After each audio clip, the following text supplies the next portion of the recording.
entonces la clase de hoy. Hoy vamos a dar continuidad al módulo de proteínas que comenzamos a tratar hace 2 semanas. Empezamos primero, recuerdan, viendo los aminoácidos, las características estructurales de los aminoácidos, sus propiedades físico-químicas, particularmente aquella que tiene que ver con el punto isoeléctrico. Hablamos obviamente de la tremendísima importancia que tienen las proteínas, su enorme diversidad estructural y funcional, la relación tan estrecha que existe entre la composición de aminoácidos en una proteína y su conformación.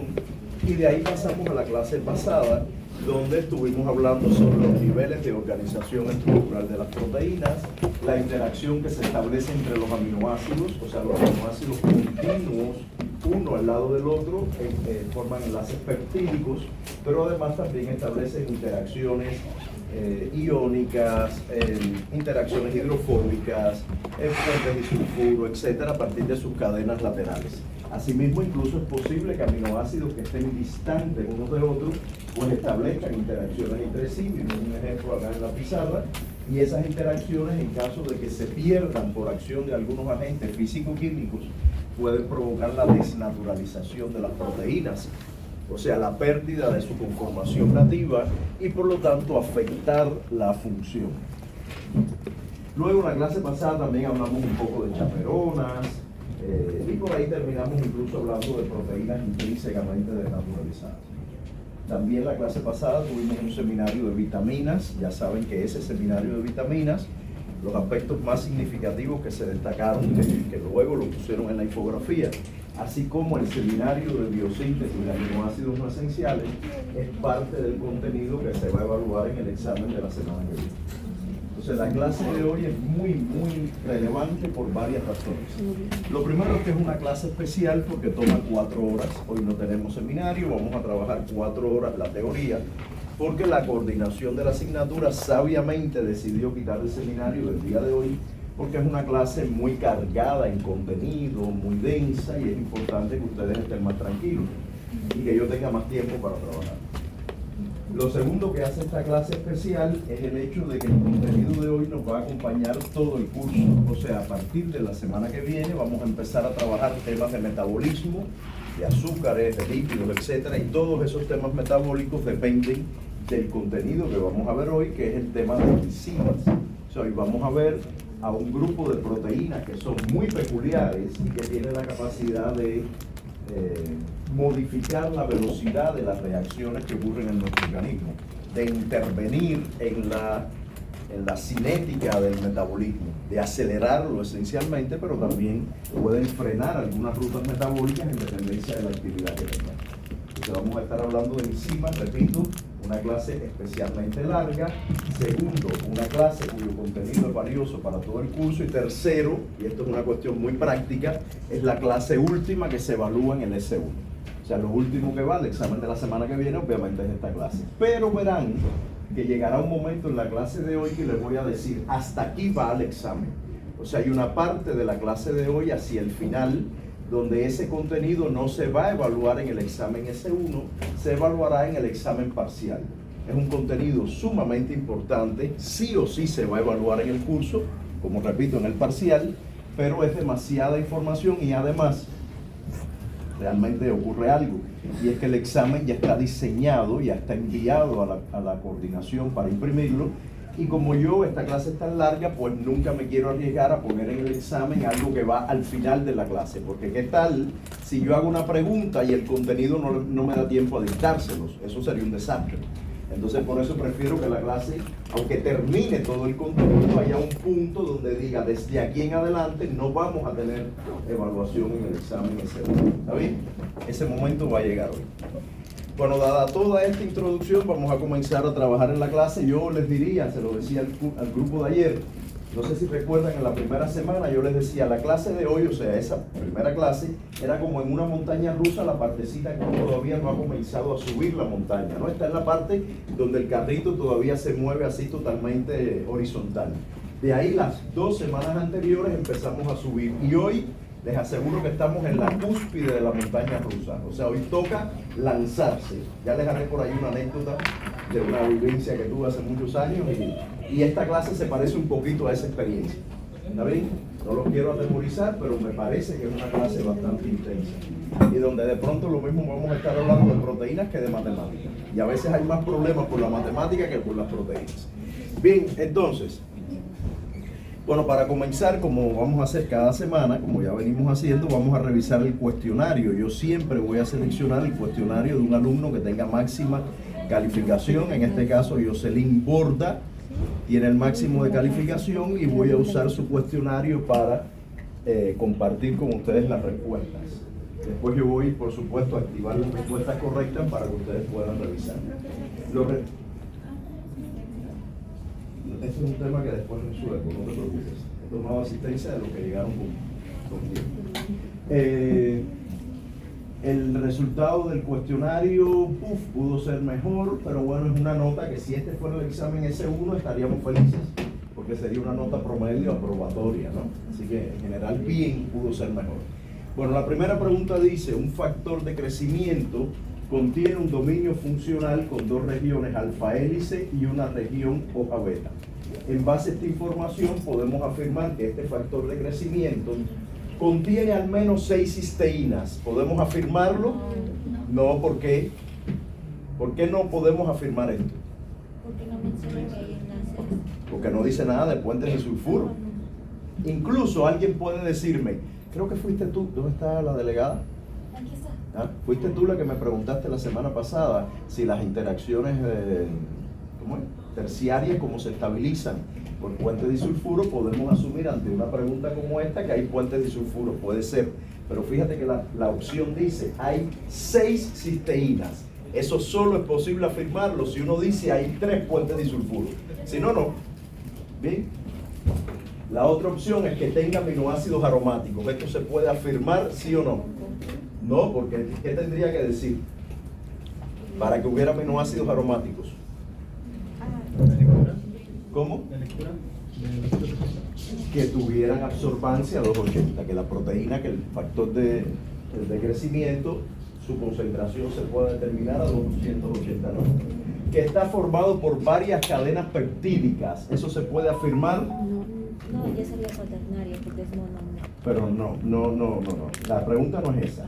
¿Se puede afirmar de este enunciado que tiene varias cadenas peptídicas? No, porque no dice si es monomérica, oligomérica, no dice nada. Lo que sí podemos afirmar es que tiene estructura terciaria, porque tiene un dominio funcional que tiene varias regiones secundarias, 2 alfa hélice, una hoja beta, ¿ya? Por lo tanto, definitivamente tiene estructura terciaria. Muy bien, una pregunta así está en el examen, se los aseguro, con características como esta. Una historia, yo se los dije desde la semana pasada, una historia donde da propiedades de una proteína y ustedes tienen que inferir de esas propiedades qué características tiene. Segunda pregunta, si se altera la secuencia de un nucleótido en un gen, entonces puede cambiar la secuencia primaria que este gen codifica. Sin embargo, esto no afecta su plegamiento nativo ni su función. Esto es falso, por supuesto, porque si usted cambia la estructura primaria, la secuencia de aminoácidos, el nivel primario en una proteína, eso trasciende al nivel secundario, al nivel terciario. ¿Está bien? Y por lo tanto trasciende a la función. Habíamos que, obviamente, la secuencia de nucleótidos determina la secuencia de aminoácidos. La que está en el ADN, que es un nucleótido tras otro, define qué aminoácidos habrá uno tras otro. Y por lo tanto, si usted cambia la secuencia de nucleótidos en un gen, eso puede cambiar la secuencia de aminoácidos, el nivel primario en la proteína. Y por lo tanto cambia la interacción entre aminoácidos y el plegamiento nativo se pierde. Y la proteína puede alterar su función, perder su función. Verán cuando estudiemos ácidos nucleicos, por qué razón yo pongo aquí, puede cambiar la secuencia primaria. Puede, porque por ahí hay mutaciones silentes que no cambian la secuencia primaria, pero bueno, por eso puse el término puede, para protegerme y que dentro de 10 semanas ustedes no me digan, profe, me mintió la semana 3. ¿Bien? Entonces obviamente es falso. Hay una relación directa entre qué secuencia de nucleótidos hay en el ADN, qué secuencia de aminoácidos hay en el nivel primario de la proteína, qué tipo de qué tipo de estructura secundaria forma alfa hélice, hoja beta, esa estructura secundaria cómo se asocia para formar estructura terciaria, y bueno, después en algunos casos exóticos habrá nivel cuaternario, si es que hay varios péptidos formando la proteína. Muy bien, la pregunta número 3 dice, podemos afirmar que para poder afirmar que una proteína tiene nivel de estructura cuaternario, es imprescindible asegurar que es una glicoproteína. ¿Eso habla de que tenga nivel cuaternario? No, eso solo dice que tiene un grupo prostético que es un azúcar, nada más. Segundo, está formado por 4 cadenas. Esto es un poco ahí, un poco en el límite, porque ustedes pueden decir, sí, profe, si tiene 4 cadenas yo puedo afirmar que es cuaternaria, sí, pero ¿y si tiene 3? También, y si tiene 2, también. Por lo tanto, la respuesta correcta es, está formada por varias cadenas, es un oligómero, me da igual que sean 2, 3 o 4, muy bien. Contiene aminoácidos aromáticos. La proteína con una sola cadena que no tiene nivel cuaternario también tiene aminoácido aromático. Eso no tiene nada que ver. Fíjense que esta pregunta y la primera están muy conectadas. Ambas tienen que ver con que ustedes logren, dado una historia, definir qué características tiene una proteína. En términos de si tiene aminoácido aromático, si tiene aminoácidos con azufre, si tiene diferentes niveles de organización terciario, cuaternario, ese tipo de definiciones. Parte de información que se da sobre una proteína, ¿no? Entonces, la última pregunta dice, cuando se somete un tejido al calor para insertarlo en parafina y, por lo tanto, realizar análisis histoquímicos, se puede favorecer la desnaturalización de algunas proteínas, o sea, la ruptura de sus enlaces peptídicos. Eso es falso. ¿Por qué? Porque en el proceso de desnaturalización no se pierde la estructura primaria de una proteína. Usted puede hacer perder la estructura terciaria, cuaternaria o la estructura secundaria, pero la estructura primaria, un aminoácido tras otro con enlace peptídico, no se pierde en el proceso de desnaturalización. Por lo tanto, este tema puede desnaturalizar una proteína, el calor la puede desnaturalizar, pero no tiene por qué implicar una ruptura de los enlaces peptídicos. ¿Está bien? ¿Algunas dudas sobre lo que hemos comentado acá? Yo voy a activar después para que cada uno pueda ver sus respuestas y pueda ver, bueno, dónde se equivocó. Pero bueno, ya sabe por qué, el porqué de cada respuesta. ¿Está bien? Listo. Entonces vamos a pasar a la clase de hoy. Como les comenté, la clase de hoy va a revisar el tema de enzimas. Vamos a hablar de algunas generalidades. Verán que cuando hablemos de generalidades de enzimas, vamos a retomar muchos de los conocimientos que ya traemos con nosotros, porque las enzimas no son más que proteínas. O sea, a la larga vamos a seguir hablando de proteínas, lo único que son proteínas especiales con una función muy peculiar. ¿Está bien? Entonces, lo otro importante, y es lo que más tiempo nos va a tomar en la clase, es entender qué factores influyen en la cinética enzimática. ¿Qué elementos hacen que una enzima trabaje con mayor o menor actividad, tenga más capacidad de procesar un sustrato o no? Eso lo iremos viendo y, como digo, es lo que más tiempo nos va a tomar en la clase de hoy. Un segundito, que esto me pasa siempre. Se ha bloqueado. Muy bien, para comenzar el tema me gustaría que alguno de ustedes me dijera estas imágenes que aparecen acá, ¿qué fenómeno metabólico representan? O sea, esta bolsa de azúcar con oxígeno, si eso ustedes lo trasladan a un evento metabólico, ¿cuál sería? La glucólisis le quedaría un poco corto, está cerca, pero le queda un poco corto, porque para la glucólisis, y bueno, eso lo vamos a ver en el curso, obviamente, no hace falta oxígeno. La glucólisis puede ocurrir sin oxígeno. Hay algo todavía más grande que la glucólisis, y de hecho la glucólisis es parte de ese proceso y que puede estar representado por esto. ¿Qué sería? La respiración celular, que incluye glucólisis, descarboxilación oxidativa del piruvato, ciclo de Krebs y cadena de transporte electrónico, donde el oxígeno es el aceptor final de electrones. Se produce dióxido de carbono y agua, bla, bla, bla. Muy bien, esto es respiración celular. Ya verán a dónde voy a llegar. Y esto que aparece acá, ¿qué cosa es? Luz solar y dióxido de carbono. ¿Qué reacción o qué evento metabólico que para mí es de los más maravillosos que existen, está representado ahí por la fotosíntesis, obviamente, la fotosíntesis. Ahora le voy a hacer una pregunta. Si ustedes cogieran una bolsa de azúcar, la abren y la vuelcan acá, ¡puf!, una bolsa de azúcar, y la dejan ahí, más nadie viene, pasan meses, años. Esa azúcar, con el oxígeno del entorno, se va a convertir en dióxido de carbono, agua, y va a producir ATP. Esa azúcar, con el oxígeno, se va a convertir en dióxido de carbono, agua, y va a producir ATP. ¿Qué creen? ¿Qué creen? ¿Va a ocurrir? Yo creo que no. Usted puede tener todo el azúcar del mundo y nunca en su vida se va a convertir en un ATP energéticamente valioso, ¿no? Para esto hacen falta enzimas. Hace falta enzimas para que este proceso sea, en primer lugar, energéticamente viable, para que ocurra desde el punto de vista termodinámico de manera espontánea. Y segundo lugar, para que ocurra en un plazo de tiempo razonable. Porque si usted pone la bolsa de azúcar ahí, con el oxígeno ambiental, a lo mejor dentro de 100 millones de años pasa algo, quién sabe, pero yo necesito que pasen mis células cada 3 segundos, no dentro de 100 millones de años. Yo necesito que este proceso de respiración sea útil para mi vida y para la de ustedes. Entonces, ¿eso cómo se logra? Con enzimas. La función de las enzimas es que esto sea un proceso energéticamente viable, termodinámicamente favorable y que ocurra en un plazo de tiempo útil para la vida. Exactamente lo mismo ocurre acá. Si hubiera brillo solar, que no es el caso del día, un día de enero soleado, en donde hay obviamente mucho dióxido de carbono en el ambiente, ¿lloverá glucosa? ¿Caerá glucosa del cielo? Claro que no.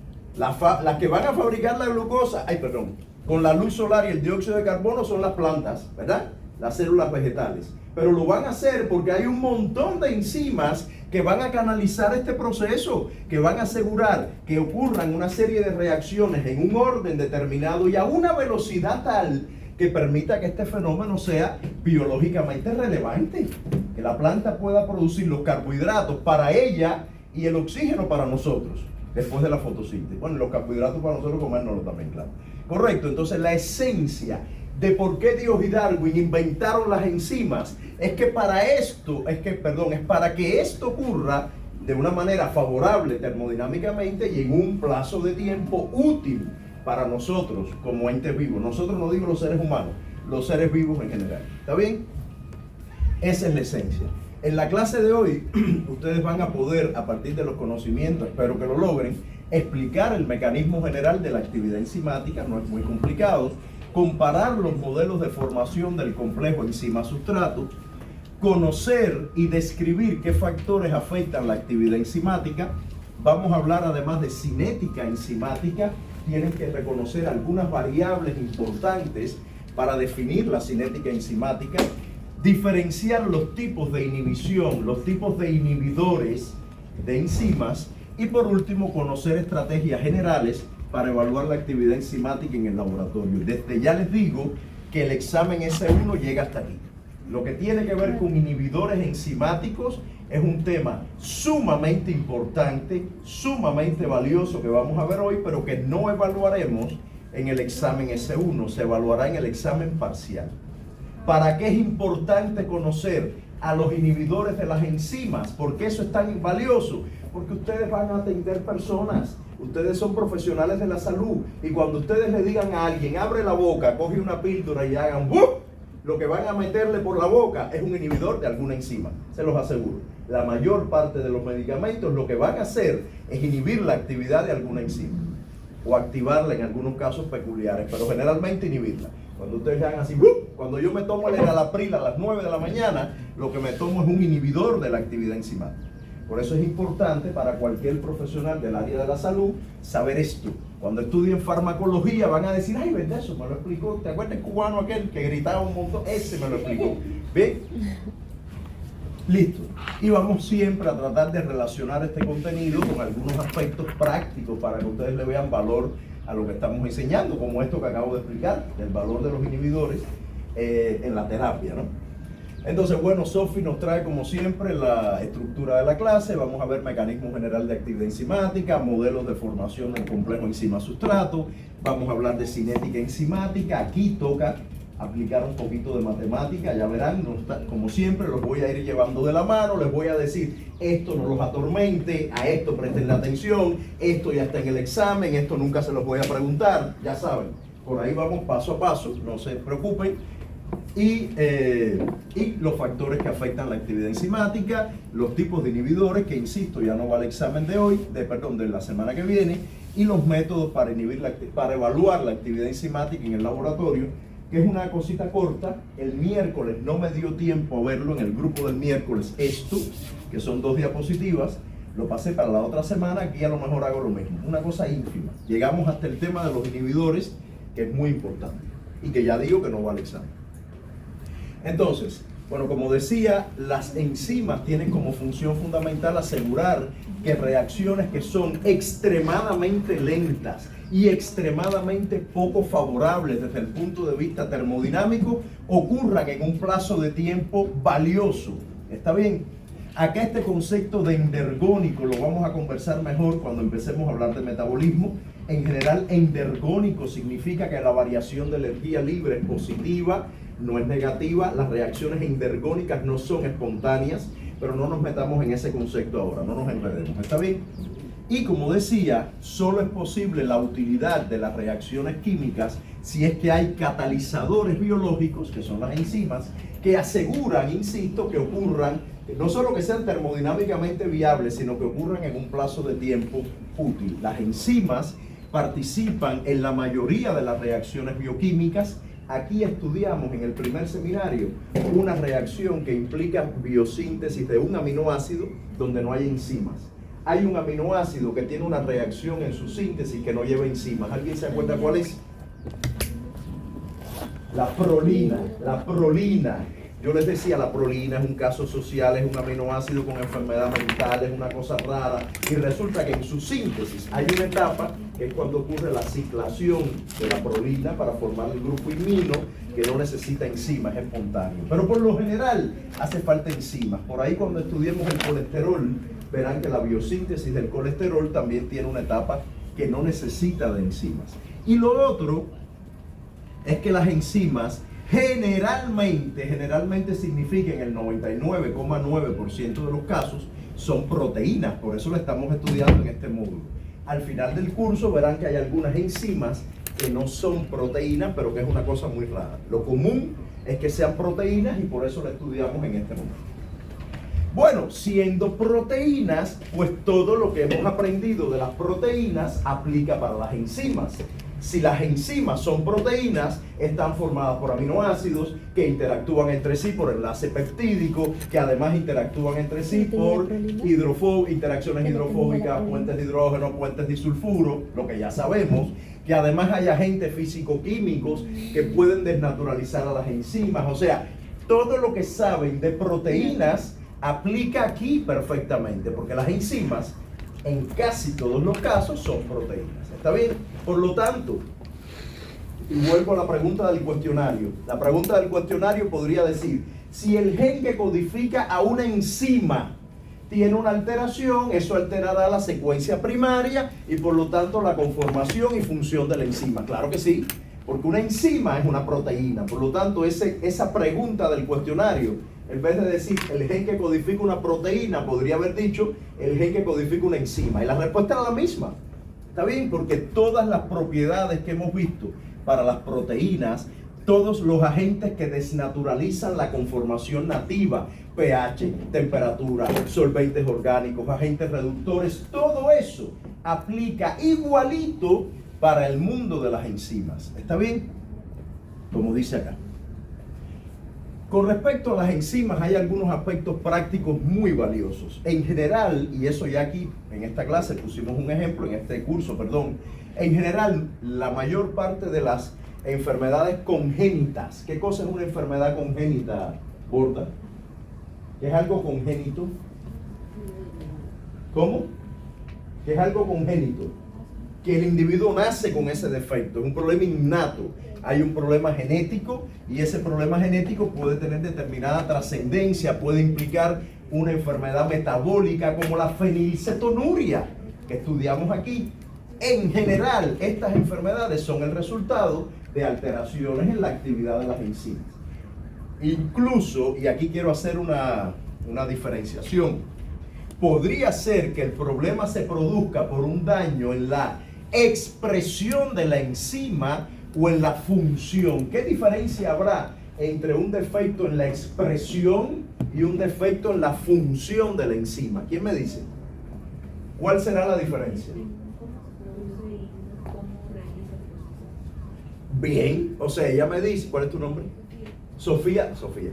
Sofía dice, bueno, tiene que ver con que la proteína se produzca, que exista o cómo funciona, obviamente. O sea, usted puede tener un problema porque la enzima X usted no la produce, simplemente usted tiene una mutación que evita que esa enzima se sintetice. Usted tiene el gen con una alteración y ese gen nunca termina siendo una proteína. La enzima no existe. Ese niño tiene una enfermedad innata porque la enzima X no la sintetiza, no existe la enzima.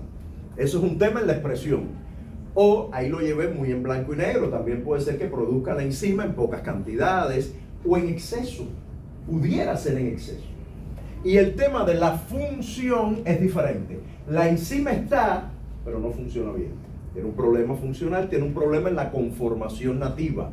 Hay una mutación en el gen, hay un daño en la secuencia primaria que significa que la conformación nativa de la enzima esté dañada. En vez de ser una enzima sí, es una enzima sí. No sirve, está, sí, ahí está, pero no sirve, qué pena, eres buena persona, no eres malo, pero la enzima no sirve. ¿Correcto? Importante, o sea, esa es la diferencia entre expresión y función. Hay muchas condiciones en el organismo en el cual usted puede evaluar enzimas, su expresión o su función para utilizarlo como biomarcador diagnóstico para diagnosticar una enfermedad. De pronto usted tiene los ojos amarillos, está cansado todo el día. Uy, yo creo que tú tienes hepatitis. Voy a medir transaminasas en plasma. Las transaminasas están por el cielo. Te diagnostico hepatitis. ¿Ok? Estoy usando una enzima como biomarcador diagnóstico. También puedo usar una enzima como biomarcador pronóstico. Con esa expresión de esa enzima te va a ir muy bien con la enfermedad. En 15 días no tienes nada, o voy preparando los papeles. Voy dejando la herencia, todo eso que hay que preparar. Biomarcador pronóstico o biomarcador predictivo. Con esa enzima, esa expresión de enzima, esa función, el medicamento que te va a funcionar es este. Eso es biomarcador predictivo, donde se predice el éxito o no de una terapia en base a ese biomarcador, que en muchos casos, puede ser una enzima. Que justamente Sophie venía a preguntarnos qué diferencia hay. Pero creo que esto ya aquí lo hablamos. ¿No fue aquí donde yo hablé de biomarcador pronóstico y predictivo? Sí. Fue aquí, ya lo hablamos. Por eso ahora fui rápido, porque creo que ya les había hecho esa pregunta. Bien, vamos a entrar un poquito en entender a las enzimas. Las enzimas ya vimos que son proteínas, por lo tanto todas estas bolitas, ¿qué serían? Aminoácidos, obviamente, porque si son proteínas, cada una de estas bolitas son aminoácidos. Las enzimas interactúan con sustratos, puede ser un sustrato o más de uno, interactúan con el sustrato y la transformación del sustrato en producto es la función que hace la enzima.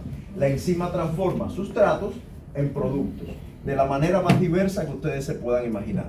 El sitio de unión de la enzima y el sustrato, esta región donde la enzima captura, digamos, abriga al sustrato, se llama centro activo o sitio activo, da igual. Centro activo es como yo normalmente le digo. Y cuando la enzima y el sustrato están unidos, eso se llama complejo enzima-sustrato. Complejo enzima-sustrato es un nombre muy simple, ¿ya? O sea, de acá lo importante es que cuando se habla de una molécula, cuando en el examen yo les diga, esta enzima fosforila esta molécula, y bueno, esa molécula es el sustrato, y la transforma en esta otra molécula, esa molécula es el producto. Yo no les voy a decir sustrato y producto, solo les voy a mencionar qué molécula es el blanco de acción de la enzima y en qué se convierte. Eso es sustrato y producto. Bien, Lo otro importante, ¿creen ustedes que este aminoácido de aquí abajito sea muy importante en la transformación del sustrato en producto? Este de aquí. Sea muy importante. No tanto, no digo que no sea relevante, no digo que no influya en la conformación de la enzima, pero lo que es el pollo del arroz con pollo son los aminoácidos que están en el centro activo, que son los aminoácidos que van a interactuar con el sustrato. Repito, no digo que esto no sea útil y que si usted cambia este aminoácido por otro, puede ser que haya un cambio conformacional, no digo que no. Pero los relevantes, muy relevantes, fundamentales, que no pueden cambiar de ninguna manera, son los aminoácidos del centro activo, porque son los que van a interactuar con el sustrato, son los que le van a dar abrigo al sustrato para transformarlo en producto. ¿Sí o no? Bueno, creo que todo lo que está acá ya lo acabo de decir. Un detallito que no dije, esto es importante. Las enzimas no se gastan en la reacción química. Si una enzima tiene que coger un sustrato y fosforilarlo y convertirlo en ese sustrato fosforilado, que es el producto, ella no se consume. Ella coge este sustrato, lo fosforila, lo convierte en producto, coge al otro, lo fosforila, lo convierte en producto, coge al otro, y ella está ahí. ¿Ya? Ella está funcionando mientras haya sustrato. Ella no se gasta, no se consume. Por cierto, hace falta muy poquita enzima. No sé, a lo mejor hacen falta 10 moléculas de sustrato, 20, y una sola enzima lo hace todo. Poquita cantidad de enzimas. Y la velocidad, por cierto, a que aumenta las reacciones es de 1 millón a 1 billón de veces. 1 billón de veces. ¿Ok? Enorme. Entonces, esto de que la enzima no se consume es muy, muy importante. Lo vamos a volver a ver más adelante. Pero es un tema muy, muy importante. Y ustedes me dirán, profe, significa, por ejemplo, que la enzima hexoquinasa, que la vamos a ver muchas veces, la hexoquinasa coge a la glucosa en el hígado, la fosforila y la convierte en glucosa 6-fosfato. Significa, profe, que cuando no hay glucosa para fosforilar, la hexoquinasa está ahí, porque la hexoquinasa fosforila glucosa y no se consume, no se gasta. Significa que siempre hay hexoquinasa ahí disponible. No, la célula tiene mecanismos para controlar a la enzima. La célula le dice, hexoquinasa, ven acá un momentico, ¿tú estás haciendo algo? No, porque no hay glucosa, ese hombre hace como 10 horas no come nada. Ven acá un momentico, hazme el favor, ¡pum! Te maté, muérete porque no te necesito. Aquí a nadie le pagan por estar mirando el techo. Ya, tú estás aquí, ya, te ha ido muy bien. Sí, fosforilé como 1 millón de glucosas por la mañana porque ese hombre comió como un salvaje, ya. Y no ha comido más nada. No, mira la hora que no ha comido más nada. Está bien, vea como digo, ¡pap! Te maté. No te necesito hexoquinasa. O sea, no quiere decir que las enzimas, el hecho de que no se consuman, no significa que estén dando vuelta en la célula todo el día. Si no se usan, la célula la destruye.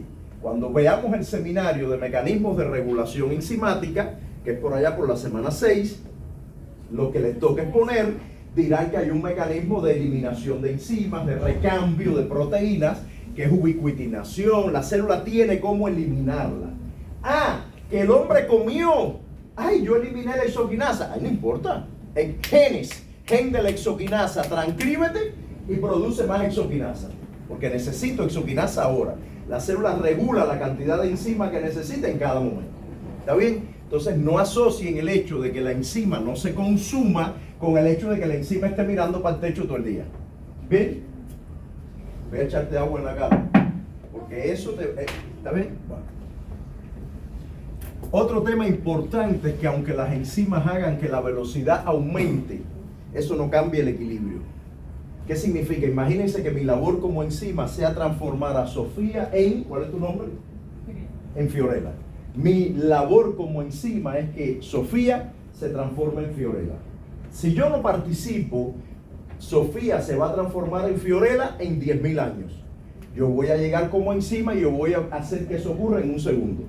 Pero de cada Sofía solo va a salir una Fiorella.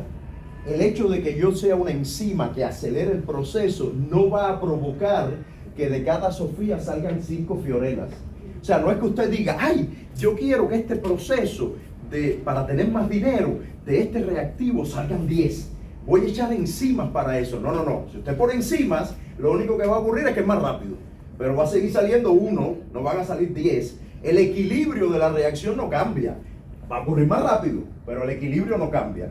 ¿Está bien? O sea, vamos a ponerlo ahora en perspectiva del metabolismo. Por cada glucosa, en la glucólisis salen 2 piruvatos. ¿Hay enzima o no hay enzima? Lo único que sin enzima se va a demorar 10 millones de años. Con enzima va a ocurrir rapidito, pero van a haber 2 piruvatos. No van a haber 25 piruvatos.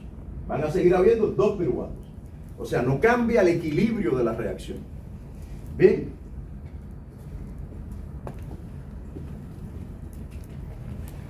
En términos de clasificación de las enzimas, vamos a usar unos nombres aquí que lucen raros, pero que esencialmente es lo que ya vimos para proteínas. Lo mismo. Habíamos dicho que las proteínas, imagínense que aquí en vez de enzima diga proteínas, podían ser simples o conjugadas. Las simples es la que solo tenían aminoácidos. Y las conjugadas es la que tenían grupos prostéticos y toda esa cosa, ¿verdad? Bien. Igualito, las enzimas son simples o conjugadas. Las conjugadas incluyen los aminoácidos, pero incluyen cofactores o coenzimas o grupos prostéticos. O sea, por eso se llaman holoenzimas. Ustedes han oído el término holístico.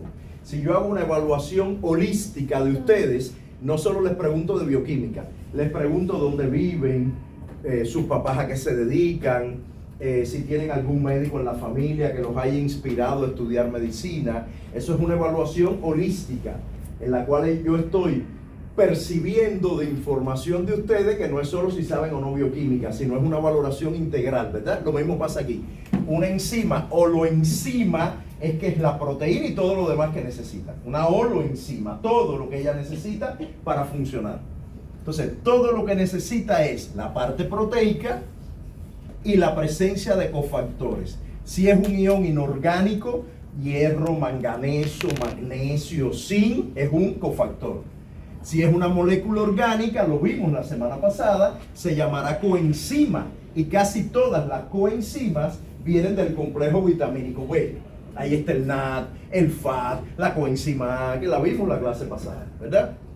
O el seminario pasado, perdón.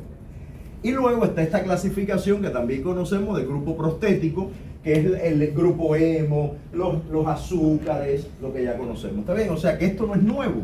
Los cofactores son iones y las coenzimas vienen esencialmente del complejo vitamínico B, también de la vitamina C, o sea, las vitaminas hidrosolubles en general.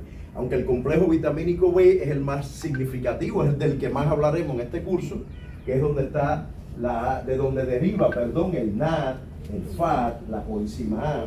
Bien. Bueno, esto es un poco de lo que estamos conversando hasta ahora mismo. Fíjense, si se trata de una holoenzima incluye todo. La parte proteica, la parte de una coenzima, un cofactor, todo lo que necesite. Esa es una holoenzima. Pero luego, insisto, los cofactores se refieren a iones esencialmente y las coenzimas se refieren a las moléculas que derivan del complejo B, que las iremos viendo. No, en la clase de hoy no vamos a hablar mucho del tema, pero sí a lo largo del curso vamos a hablar bastante. Yo recuerdo el semestre pasado vi una chica que en el examen S1 le pregunté, escribe el nombre de una coenzima, y me puso vitamina B3, que está mal, porque la coenzima es el que deriva de la vitamina B3, no es la vitamina B3, tenía que haberme puesto NAD, FAT, coenzima A, y ella me puso vitamina B3. Fue muy gracioso porque ella era muy quisquillosa, y yo a partir de ese día le decía B3, ven acá, porque ella, el B3 es lo que puso. Al final no le quité todos los puntos porque yo sabía que ella sabía, pero bueno, fue muy gracioso y todo el ciclo me acompañó con el B3. Muy bien, entonces, ¿alguien sabe lo que es un zimógeno? ¿Alguien sabe lo que es un zimógeno? Dime. Exacto, es una enzima inactiva. Es una enzima que cuando sale del ribosoma, cuando nace, ustedes saben que las proteínas se sintetizan en el ribosoma y las enzimas son proteínas. Cuando nace del ribosoma no funciona, es no funcional. Casi todas son proteasas, casi todas. Es no funcional. Tiene que ocurrir algo para activarla, ¿correcto? Hasta que ella no está activa, pues no funciona. Hay algo en la fisiología celular o en el organismo que tiene que desatar la activación del simógeno. Si esa activación ocurre en el lugar equivocado y en el momento equivocado, usted tendrá severos problemas. Por ejemplo, este órgano, ¿cuál es? El páncreas. No sé si han escuchado que el páncreas tiene una acción endocrina y exocrina. El páncreas endocrino, ¿qué produce? El endocrino, ¿qué produce? ¿Por qué hablan tan bajito? Insulina, ¿y qué más? Glucagón. Muy bien, que ya les dije que son enemigos a muerte. Pero el páncreas exocrino, ¿qué produce? Produce enzimas importantes para la digestión de lípidos, de carbohidratos, de proteínas. Por ejemplo, la tripsina y la quimiotripsina, que se producen en el páncreas como simógenos.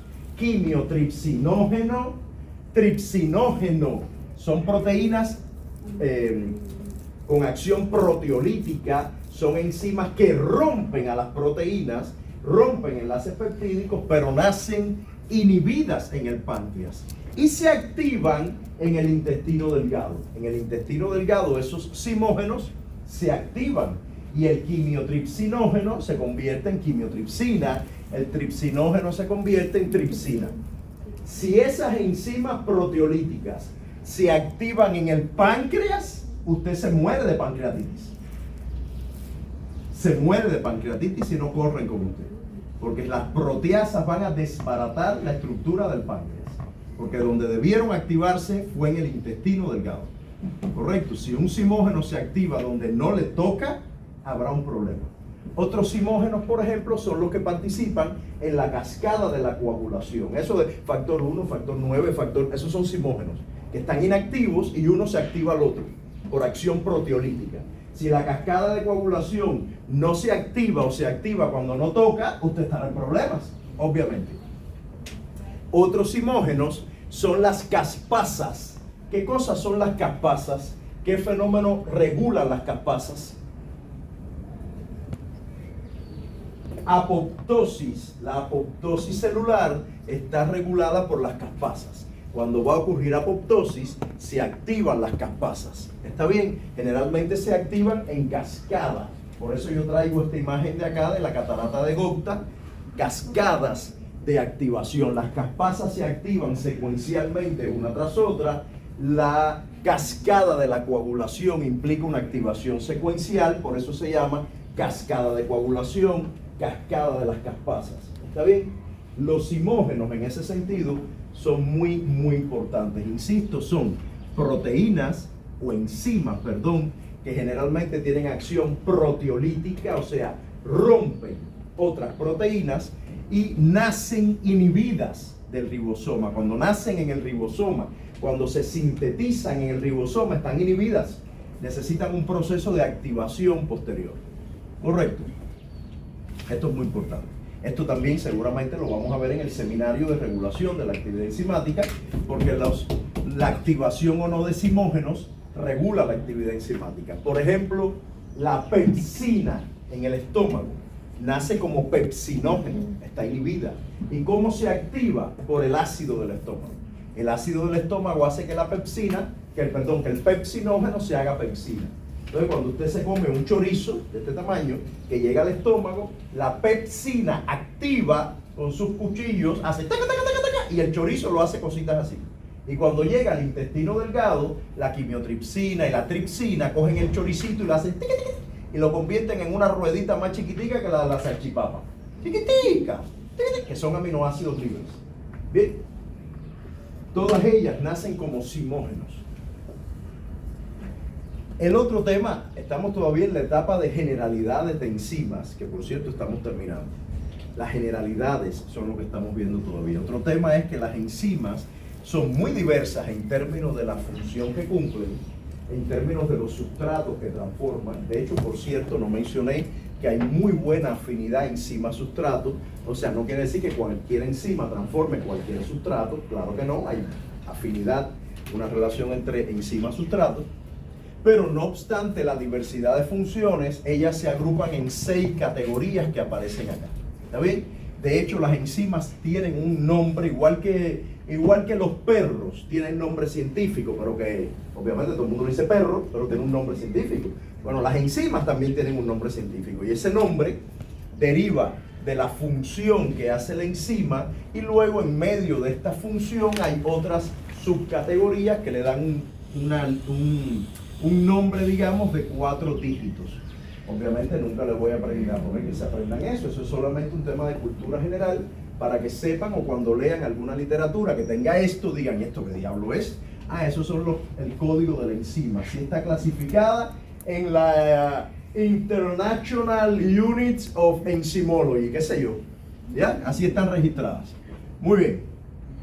Ese es como el DNI de cada enzima. Y ya para terminar esta parte,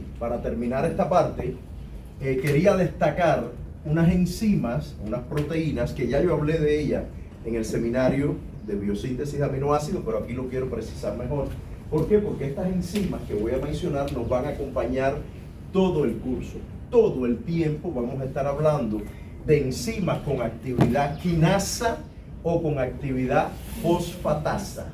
Quinasa o fosfatasa. Las enzimas con actividad quinasa fosforilan moléculas. Cogen a otra molécula y la fosforilan. Pueden fosforilar lo mismo una proteína que una glucosa, que lo que toque fosforilar. Tienen acción de fosforilación. Fosforilan. ¿Está bien?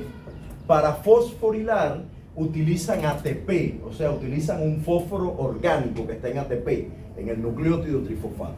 Se dedican a fosforilar. Mientras que la fosfatasa se dedica a quitar fosfato de la molécula. No sé, la hexoquinasa fosforila glucosa. Coge una glucosa, ¡paf! Y se la pega, perdón, un grupo fosfato y se lo pega a la glucosa, la fosforiló. Mientras que la glucosa 6-fosfato, fosfatasa, le quita el fosfato a la glucosa. ¿Está bien? Cuando usted coloca fosfato, está teniendo una actividad quinasa, y cuando usted retira fosfato, es una actividad fosfatasa. Pero por ahí hay otro detalle. Hay unas enzimas que no son quinasas, sino que a pesar de fosforilar, se llaman fosforilasas. ¿Tienen idea cuál será la diferencia entre una quinasa y una fosforilasa? Porque ambas fosforilan. ¿Dónde estará la diferencia? No. ¿Cómo? ¿Cómo? ¿Alguien dijo algo aquí? No entendí. No. Ambas fosforilan. Ambas fosforilan. Pero ¿por qué una se llama quinasa y otra fosforilasa? La diferencia está en el origen del grupo fosfato. Las quinasas utilizan fosfato orgánico, que está en el ATP. La fosforilasa utiliza fósforo libre, que está en la célula, inorgánico. Cuando estudiemos el catabolismo del glucógeno, vamos a hablar de una fosforilasa, de una enzima que transfiere fosfato, pero cuyo fosfato está libre en la célula. No es ATP, no utiliza ATP como fuente de fosfato. Insisto, entonces las enzimas que fosforilan pueden ser quinasas, si utilizan ATP, fosforilasa, si utilizan fosfato inorgánico, o fosfatasa, si retiran el fosfato. Le quitan el fosfato a la molécula orgánica, se lo retiran. Ven, esto es muy importante. Y por ahí en el examen yo recuerdo preguntas en otros S1 donde decía, la enzima tal fosforila la molécula más cual. El valor de Km, la K catalítica, la con tanta especificidad, como va a ocurrir en este examen. Y había un inciso que decía, ¿qué acción tiene la molécula sobre... No, perdón, el enunciado era así como la proteína quinasa no sé qué. Hablaban de una enzima con acción quinasa. Y el inciso A era, ¿qué efecto tiene esa enzima sobre el sustrato? El 10% de los alumnos respondió. Los demás no supieron decirme que como se llamaba proteína quinasa, fosforilaba. ¿Qué acción tiene? Fosforilar. Las respuestas fueron va a casa de la mamá, la abuelita la llevó y se portaron bien y la quería mucho. Lo único que había que decir era fosforila al sustrato. Porque si es una quinasa, fosforila al sustrato. ¿Ven? O si se llama fosfatasa, retira el fosfato de la molécula. Eso es lo único que había que decir. Y lo que me pusieron fue, porque pasa mucho que ustedes no logran trasladar lo que aprenden al examen. Después la respuesta es, ¡ay, era eso! Sí, mijo, era eso, claro, mira, léelo aquí. ¡Ay! Yo me acordé, yo quería poner un extracto de Leninger, pero no me lo había aprendido bien. ¿Bien? ¿Quedó claro? Vamos a tomar un pequeño receso. Son las 3, hasta las 3:05. Un pequeñito receso.